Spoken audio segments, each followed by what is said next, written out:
Sometimes I wonder if Tom Cruise actually uses the Mission Impossible franchise to just check stuff off his bucket list. Which, by the way, if he keeps doing this kind of stuff, he doesn't have much time.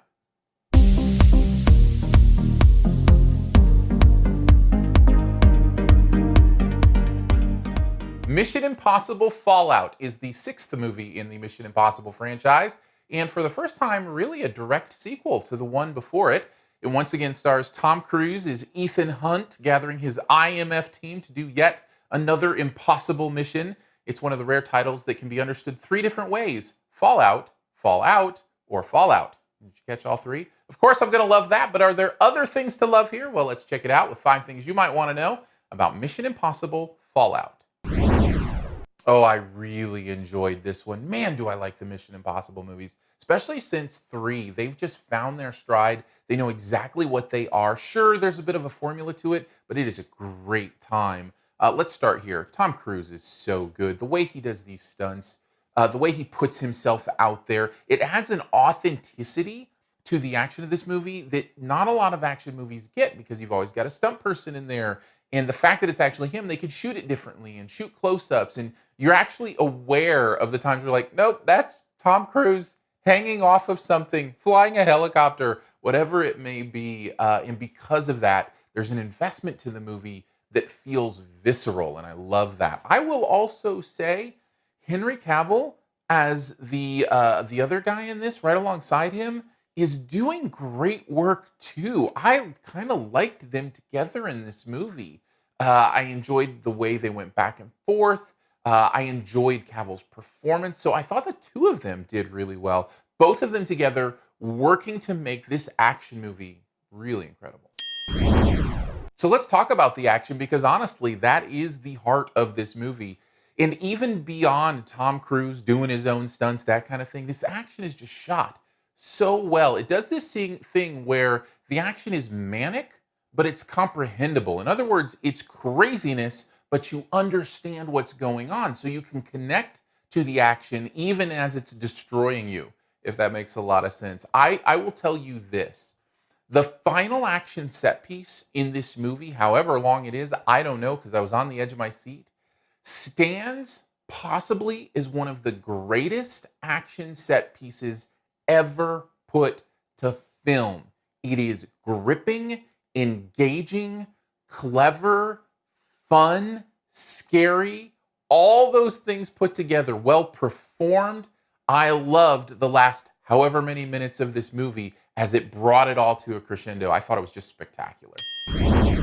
Another thing I really enjoyed about this movie is it's really starting to feel like a family. I know that sounds like a Fast and Furious thing where they always talk about family, but you're really starting to feel with, Simon Pegg and Ving Rhames and even these other characters, that you're starting to get a sense of the cohesiveness of who's in this world and what they mean. And so their backstory, who they are, is more developed because of the previous movies, and therefore you're more connected to them. I really had a sense of this crew and what they were doing. I think that's also true for the direction this time. For the first time, you've got McQuarrie directing another one, and in a sense, a direct sequel is mentioned to the one before it. I would recommend actually making sure you watch the previous Mission Impossible before this one, just because, I think it'll be fine if you don't, but I think it'll be rewarding if you do.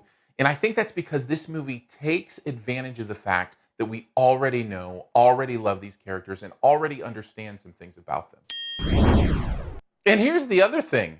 I actually love the message of these movies, and this one's no different. I think the themes here are really cool. There's something about each of these Mission Impossible movies that is trying to teach us something about what it means to accomplish something that seems impossible in different aspects of that. And in this one, there's this through line, this thread of improvisation, the idea that sometimes you have to figure it out as you go along. Sometimes there isn't time to get the plans together. And time after time in this movie, whether it be relationships or action scenes or, stopping the bad guy or whatever it might be, they're improvising and they're kind of figuring it out as they go. And I love the fact that a movie that is so spectacular in the action can also be smart and also give us something to think about and something that's true to our lives. So that's the good stuff, but I do have one thing about this movie that I think could be interpreted as a negative, although I'm just going to give it a yellow because honestly, it didn't bother me much at all. This movie's very predictable. At least it was for me. Now, I guess that's kind of a user experience thing, right? For some, it might be. For others, it might not. But I knew exactly all the twists and turns that were coming in this movie almost immediately. Even upon setup, I knew where this movie was going. Having said that, I don't know that the movie is really trying to hide that stuff all that hard. I just think if you're not following along, it's a nice surprise. Otherwise, it's just part of the plot. So I don't really think you can take too many points away from it for that. Overall, it's a blast. It is certainly ranking in as one of the best movies of the year for me. I had so much fun at this. I give it a very solid A. Thanks for checking out this Your Movie Friend review. We'll get to the best ever challenge here in a bit. Before we do, let's connect further. If you like movies, guess what? So do I. Let's talk about it. Hit me up on Twitter, Aaron Dicer, Aarondicer.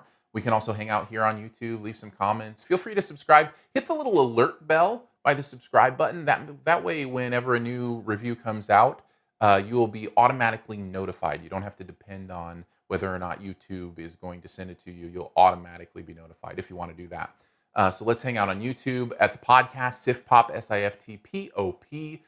We do a weekly podcast. So if you do the podcast thing, give us a listen. Listen to one episode, see what you think. We have a great time every week. SiftPop, SiftPop.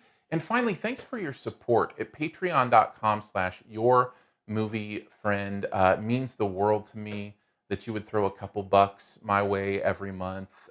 It's only a couple bucks to you, but it actually keeps me doing this thing. So thank you for doing that. It's humbling, and I really do appreciate it.